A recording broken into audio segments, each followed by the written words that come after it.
Good morning. Hello. How are you? My name is Natasha. I am the creator and the founder of the Glow Up Method, and I'm so excited of all the things you could be doing, of everything you could be listening to, that you're sitting here with me. Like, that is not lost on me. I think that is pretty crazy and incredible. I mean, just as much as like I pick people to listen to and resonate with me for a day or a week or a month or year or many years, I just think it's so incredible to have this connection with somebody that perhaps you've never met in person, or maybe met in person but now you live far away from, or maybe this is like being watched posthumously and like I'm not even here anymore and yet we're having this connection. And so again, like, I just really want to say I thank you.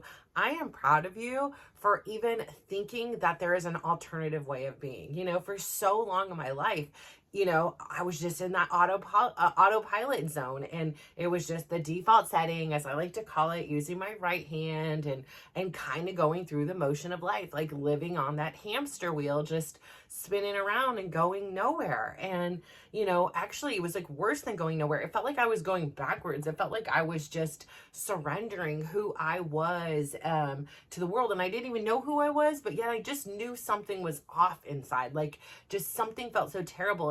And there was no food, there was no drink, there was no, any other vice that you can think of that I tried that could like just take it away. And I was looking for love in all the wrong places, right? Like with the wrong people, with anybody else. And all along, I held this secret key inside of me, like the love that I sought from everyone else, the acceptance, the saying I'm proud of you, all of those things. I was waiting, patiently and sometimes very impatiently for other people to give it to me, who, like, unbeknownst to me, like, I just didn't fathom that they were going through their own journey. They're going through their own crap. Like, to tell me they love me, they're proud of me, to do, some kind of act of service for me, not on their priority list. Now, my default setting was to, again, respond to the reactions of the external stimuli around me, right? So that would be the people in my life, the, situations I was in, the weather. Like, I was very much just on edge, like this just big sensory object that was just like, okay, how do I respond? How do I live this life? How do I be me? I need to see what everybody else is doing. I need to like observe and watch and oh wait, my dad's sad. What can I do? Okay, like, oh, my brother's mad at me. What can I do? Like, where can I concede? Oh, this person's crying. How do I fix it? Like, this was just the automatic default setting. Again, I talked about yesterday, no fault of my parents at all. They're doing their best they can. But this is how the environment in which I grew up. And in order for my body to survive and not feel like the pain of watching somebody cry, or the pain of somebody screaming, or, the pain of somebody screaming at me, I adapted to my environment. And in order to adapt to my environment, somewhere in my brain it said, hey, just make sure everybody around you is happy and life is good. And as I've said, like, that's very complex. Like, for so many years I didn't understand. Like, I would go to my therapy sessions and I'd be like, seriously, if I just lived on an island alone, I'd be happy. But like, I am not on a island alone. I am with, all kinds of people I know, people I don't know, like family, friends, coworkers, strangers, teachers, there's so many different people that are, influencing me, and somebody who is just taking everybody else's experience and creating my own as a result of it. That was really challenging because I very rarely, like, genuinely myself felt happy. But like in those rare moments, right, like when my kids are little and it was all quiet, or they were all playing together, or we were all out at a restaurant and there's no bickering or no touching me and no this and that, like, I was like, I can breathe, I can be happy. And so what this journey has taught me is that happiness that I sought was always inside of me. That love, that acts of service, it was within me. I just wasn't applying it to my life. Like, I honestly have said here before, I had no idea what self-care was. It was a foreign word. It was a foreign concept. Quite honestly, when I started hearing what it was, I was like, that sounds so selfish. Like, how dare I go to a restaurant by myself and eat food and not bring something home, think of somebody else, bring somebody with me. How dare I take a drive to the beach alone? Like, I just like felt like these were the most selfish, most terrible mother things that I could possibly do. Go get my nails done. That money could be used for the family. How dare I, get a pedicure and get a little foot massage, And so I just felt very unworthy, undeserving of just simple acts of self-care and kindness. I mean, that's like, those are like material kind of like things, like tangible things, but talk about like the self-care, that the lack of self-care I had inside. Like, the way I talked to myself was not the way I would talk to my children or a significant other or a friend or even a stranger, because it was quite frankly rude, it was cruel, and it was unnecessary. It wasn't even always true. It was to the extreme. And, I just never realized that default setting was in play. I just thought that was how life was. Like I said yesterday, I was talking about how, my household came from teen parents who then got a divorce, and I had a little brother. And in my mind somewhere, that's just kind of how everybody's household was, give or take, a different sibling or different thing. Like, I really had this thought in my mind until really my 40s that we all went through a situation, right? We go into a restaurant, we go through the situation, and we all have a similar takeaway. And I don't know what the connection was, or when the day it dawned on me, and I'm like, oh, wait a second. I have been navigating this all wrong. I thought everybody had, similar beliefs. I believe something had came up, and I can't recall exactly what it was at this very moment. Perhaps I journaled about it and I could find it one of these days. But it was like something came up, and I just, hearing people's different opinions on a particular thing, I was just like, wow. And I think questioning, like, how could somebody do that? Like, and not understanding how they could do it, because I wouldn't do that.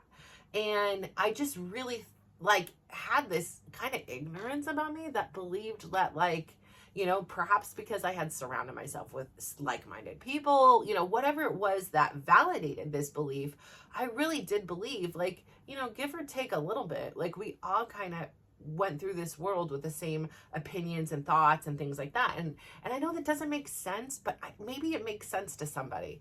But realizing that, and realizing that my experience is through my filter, right? Through my glasses, through the way my experiences, and of every person that's ever walked this earth, of every person that, will ever walk it, of every person that's currently walking it, like, they will never have a pair of glasses like mine. It is extremely unique, just as yours is, and just like yours is, and everybody else's is. Everybody has their own experience. And as a result of that experience, we go into every single situation differently. Even though we may be sitting right next to each other, we're totally seeing something in a completely different way. And so realizing that gave me some compassion to understand and not judge why perhaps somebody was behaving somebody.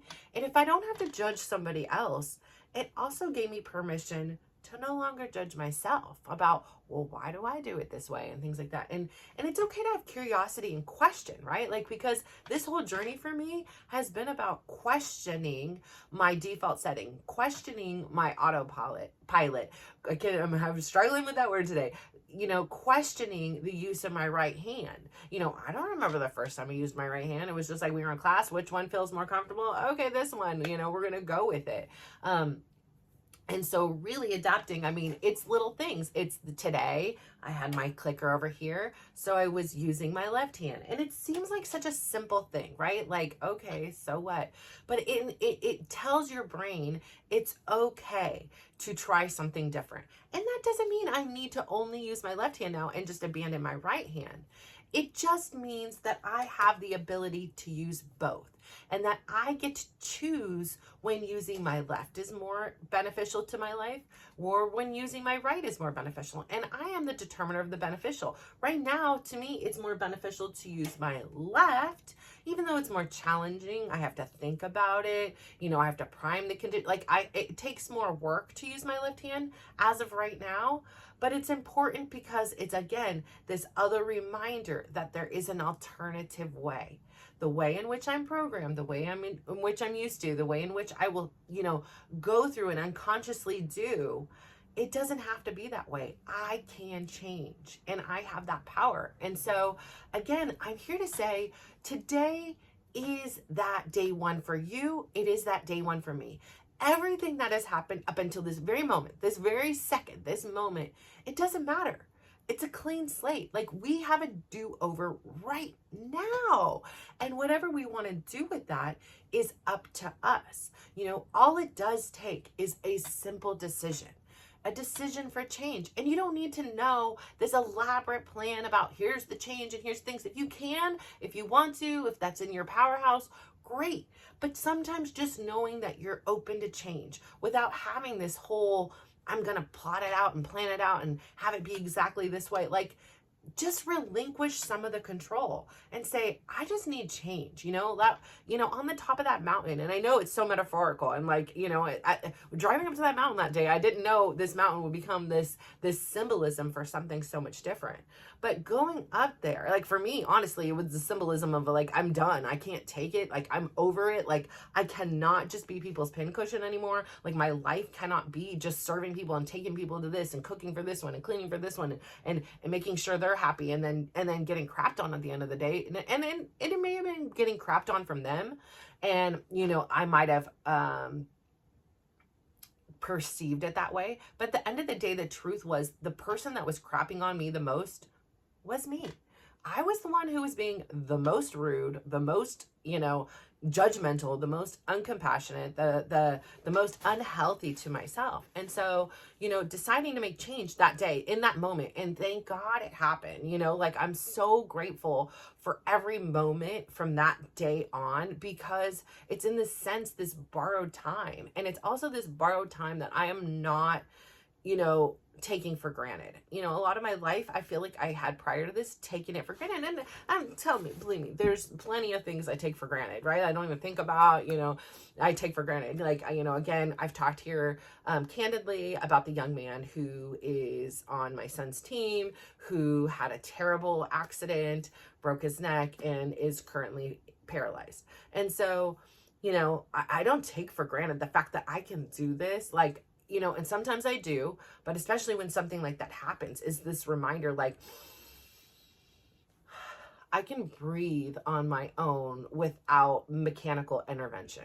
That is huge. That is not everybody on this earth right now can do that. And I am one. So I'm really grateful for that. So again, there are things I take for granted, right? I'm blinking. I'm not thinking about everything that I'm doing, my eyeballs don't dry and fall out or whatever. But I really do take that time to have that appreciation and that gratitude for every moment I've had since then, because I'm a completely different person. And, I really think, and I really want to hammer in, is the first thing on any journey, whether it be a weight loss journey, a career change, with your relationships, whatever it may be, your relationship with yourself, it's going to take a decision. A lot of times change is brought upon by somebody else, right? You have a doctor telling you, you're obese, and, your BMI is this, and your blood pressure is this. And, you feel this guilt, and you feel this remorse, and how did I get here? And, your motivations sometimes are not for the right reason, or sometimes you have a significant other and they cheat on you, and you do everything, right? You're like, I'm going to lose weight. I'm going to be dote on you. I'm going to make sure dinner's ready every day when you're home. I'm going to be nice. When you're, treat me less than, I like, when you violate my boundaries, I'm just going to be quiet because, I don't want you to hurt me again. I don't want you to have to go out and cheat. And so I'm just going to be quiet over here so that, you're happy. And if you're happy, then you won't go out and cheat. And then if you are happy and you don't go out and cheat, then that means I'm happy, even though that means I'm sacrificing some of my time, some of my, my morals, but that's okay. Like, sometimes our motivation, maybe you're an alcoholic, or you struggle with drinking or drugs or sex or pornography or whatever it may be, and your partner is like, hey, this is a non-negotiable, and now it's not a change that's driven by you, but it's a change driven out of fear, right? Like if your doctor's telling you things, maybe you're fearing death. If your significant other is doing things, you're fearing abandonment. If you're whatever it may be, like you're operating out of fear. And when our changes are prompted out of fear, they're really hard to sustain. Your why can't be I'm afraid. It can be. I personally did not have a lot of success with that. I more or less was like, well, that's who I am, accept me for this. And, again, I've been that significant other who, did everything else when somebody had cheated on them, and was like, okay, let's, figure it out. Like, what did I do wrong? Let me change me. Let me, look better. Let me behave better. Let me, do all these things to keep this person that didn't know or realize what a prize was right in front of them. And, it is interesting to me, and I've seen other couples who have been like, you need to stop drinking, or I'm out of here. And I get it. Like, that's your boundary. Like, you should not have to be around somebody who is an alcoholic. But then when that other person says they're going to do it, and then they try it, and it's really hard. And I personally have never been successful at any type of change unless it has come from me. So going up to that mountain, making that decision to change and not knowing what it looked like. It wasn't like I was like, okay, I'm going to change and I'm going to lose 100+ pounds and I'm going to, do a whole like self, healing journey. I'm going to do, become a walker or a dancer. Like, I had no idea, none whatsoever, of where this road would lead me. All I knew was that I wanted change. Like, all I knew was something wasn't right inside, and that's all you need. Everything you've done before up until this point, it does not matter. What matters is what you do each moment. It's the consistency. It's showing up and making this decision. So I knew I wanted to change, which meant I needed to do a lot of self-discovery. I didn't know what that meant. But I knew that I didn't even know what I wanted to change. I didn't know, like, literally just didn't even know these alternative ways of thinking, of feeling, of experiencing this human experience could be. Like, I didn't know what calm felt like more than 5 minutes. I mean, there's some days that I'm like, I sit back and my daughter has a lot of anxiety still. She has a lot of like depression, like a lot of different kind of things that go on with her. And sometimes I sit back and I watch and I'm like, I feel a tremendous amount of sympathy and empathy and sorrow for her. But on the same turn, I feel an immense amount of relief. And I'm like, whew, I am so grateful that I took the time to investigate who I am and release some of these behaviors that were no longer, if they ever were, serving me. They were not matching up to the person I wanted to be. When I thought about the person I want to be, it wasn't this stressed out, angry, sad, volatile, mean sometimes person. It was somebody who was wanting to learn and wanting to share and wanting to have fun and share my true energy and not have it be, just smothered inside of me in food and anger and anxiety. There was like no time to let the real me out, or even real time to find who the heck she was. She was so buried in this, like I say, like even metaphorically again, like in real, like when I was a little girl, I remember specifically, I can close my eyes. I would shut my bedroom door, which again was super taboo. I was not allowed to close my door, but I would close my door. I would barricade the door.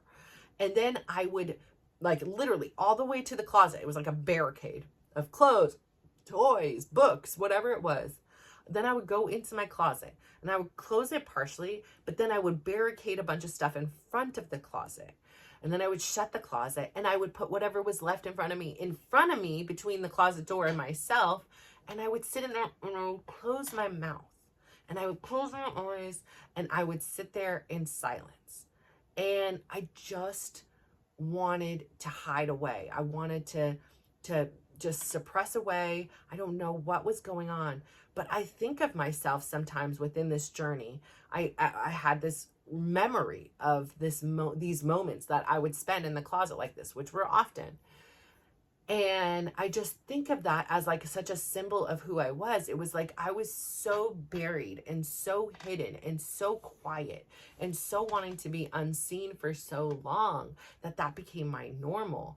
And what this journey has allowed me to do was slowly, shoe by book, by shirt, by sock, by toy, by record player, I was able to remove all those things. I peel my hand off one finger at a time. I was able to remove those things and emerge. And so I feel like, not to be corny, but I feel like this young girl who has been able to come out of the closet. And this journey for me has been a lot about really having that inner child in me and the outer adult harmonize. It's been about them dancing together, about, listening and understanding each other instead of like the adult version of me quieting her and saying, go, quiet, be quiet, like don't, go away. And so really having this visual thing where I've shared before, I just happened to find these 3 pictures of me as a young girl. I cannot tell you a better picture, like set of 3 photos or even one photo. I can just pick one even that better describes who I am inside. Like if I had to draw it, if I had to articulate it, I couldn't, but these photos are like everything. And so I for so many years, there was never photos of me in any home or anything like that. It was just, again, I was this unseen person within even my family's dynamic. And even in my own home here, I was ashamed of the way I looked. So the last thing I was trying to do was get in any photos. And if I was behind people. And the last thing I'm doing is hanging them up in the house. And so again, the only time I thought about hanging pictures of myself was to hang a fat one in the fridge so that it would remind me not to eat. All I wanted to do was shame myself. So when I found these 3 photos, I was like, no, you're coming out. You're coming out of the photo album. And you're coming out and you're going to sit here. And she was such like that young version of me, and she's still sitting over there, has been such a part of my journey because, as I was going through a lot of rough times with my soon-to-be ex-husband, I would look at those pictures and I would say, would I allow somebody to treat her that way? Would I allow, like, even if I didn't know her, right? I'm walking down the street, and somebody is yelling at her, saying the things, nobody loves you, nobody likes you, all those things that he said to me. Would I allow another adult to speak to her that way? And of course, the answer was hell no. You were coming at the wrong person in front of the wrong person. Like, I would be all up in that. Like, I am a see something, say something kind of person. Like, my kids are like, Mom, no, but I'm like, I would never in my presence allow somebody else to speak to a child like that. And so in my mind, I had this thing and I'm like, what is different between me and her? Like, we are the same person. And how dare I allow, as the adult, someone to speak to her like that? And that someone is supposedly somebody that loves you and cares for you. And so that really gave me this like visual and this like mental thing where I was like, I'm not taking this. And again, there's like that, when you're overcorrect sometimes or whatever, but I was firm and I was like, no, it is not okay for you to speak to her. And he's like, I show him the picture. I'm like, I want you to know that when you're talking to me this way, would you talk to this person? And it was this big controversy. And he was like, that is not you. You're not that that person. And then I'm like, that is me. Like, that is still me. That person is still inside. And would you allow someone to talk to her that way? And he was like, it doesn't matter. Well, anyways, again, this is why he is my soon to be ex-husband. But anyways, not the only reason, but it was a solid thing that he was like, that isn't you. You're crazy, kind of like stuff. And I was like, whatever. Like, for me, it was huge and it was important, and it was actually very vulnerable. It was like something I individually had prior to him, went to each one of my kids, and I'm like, I really want to explain this to you, and I want you to understand this aspect of me, because you may not see this person all the time, but I want you to know that this is who I am. And, you know, I work really hard and to like rediscover this girl that I like buried away. And so when I'm in my dance classes, shaking it like a crazy girl, when I am the adult at a playground on a swing, that little girl is coming out in me. And so, you know, I think it's really important for you. And what was really important for me is to have a safe place to discover who you are, or rediscover who you are, or lean into who you are, depending on where you are in your journey. For me, it was about discovering. I had no idea. I became an adult at a very young age, you know, being responsible, doing the right thing, helping people. That was my core. And a lot of those things are still a part of who I am. They just are not the only thing I am. I now have a life of my own. You know, like, I can go to the gym and not feel guilty that I am not the one driving my son to his practice or picking him up from his practice. You know, it's okay for me to go to the gym and he can use, you know, the services of his father or a friend. You know, like, it doesn't make me a bad person because I'm taking care of myself. On the contrary, I can guarantee you I show up as a better mother, as a better human, as a better friend, because I am caring for myself. And so self-care is not selfish. And I need to say that because for so long I believed it was. What I knew of it, what I understood of it, I was like, that's what selfish people do. And I'm like, oh, no, my friend, we had it all wrong, which is okay, because I have the open-mindedness, the curiosity, the willingness to adapt, to pivot, to change. But that's because it comes from me. It's not with a threat of I'm going to lose something, or a threat of death, or a threat of whatever. It's not generated from fear. It's a true desire of something inside. So, you know, when people ask me, well, what's the secret to you losing this much weight? It is the desire. It is the decision. It is my why. It is doing the thing that most people won't do. I'm not special. I'm telling you all these crazy things about my life and all the trauma and tragedy, not to like lean on your, you know, heartstrings, but to tell you, like, if all of these odds have been stacked up against me, and yet I, little old me here, could persevere and make something like this happen in my life, you can't. There is no reason you cannot, even if you have experienced worse than I have, or if you haven't even, you know, experienced anything near as bad as I have. There is nothing different. The only thing different is I made a choice, and then I followed it up with the consistent action every day, especially on those days when I didn't want to. There are days that I'm like, I don't want to. Like, I just literally don't want. I want to lay here. I want to do this. And there are moments I feel that way. And those stand out more than the days that I just get up and do it, right? Like, I don't think about the days I just get up and do it. But those days when I don't want to, when I'm starting to make excuses the night before or that morning, when I just am like, listen, you got to get up, you got to do it, and do what you can. It doesn't have to be the 20,000 steps. It could be 200 steps, but you get up and you do it. And that's the thing is, and then you show up, right? Because I'm showing up. Maybe that day I only have 5%. Maybe life has, you know, I didn't sleep, whatever those external factors are that contributed to that day. But if I gave 100% of that 5%, then I was giving 100%. And so I always aim to give 100%. My aim to be 1% better today than I was yesterday. I'm not trying to go balls to the walls, because I know that that's hard to sustain. There's a psychological factor.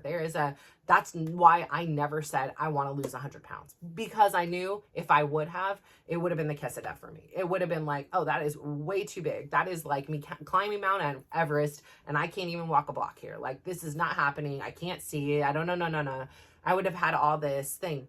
But saying, I want to lose a pound, that was really doable. Like, that was like, I could lose a pound. Like, hell yeah, I could do that. Like, what's my time frame here then? How long do we have to lose it? What? No time frame? It just like, I just have to lose a pound? Like, and then I win the prize? And yeah, like keeping it super easy. So I know that sometimes when you're doing the small consistent thing, you're doing a block walk, and then there will come a time when you're like, is this even worth it? Why am I doing this?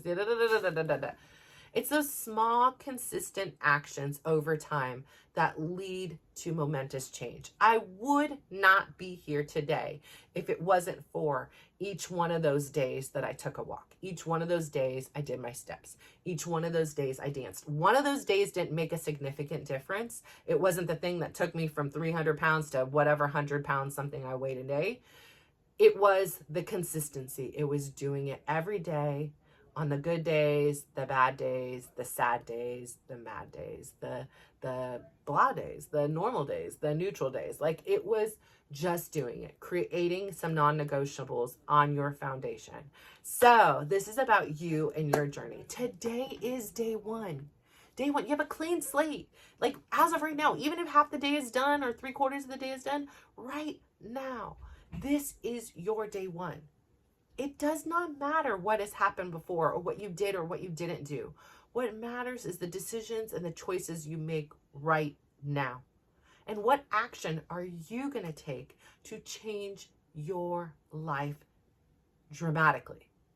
So I say all that to say thank you so much for tuning into me today. I am so proud of you. I am so grateful for you. I hope that you have an incredible day. I cannot wait to hear the decisions that you're making in your life to move the needle forward, to become the person that you were born to be.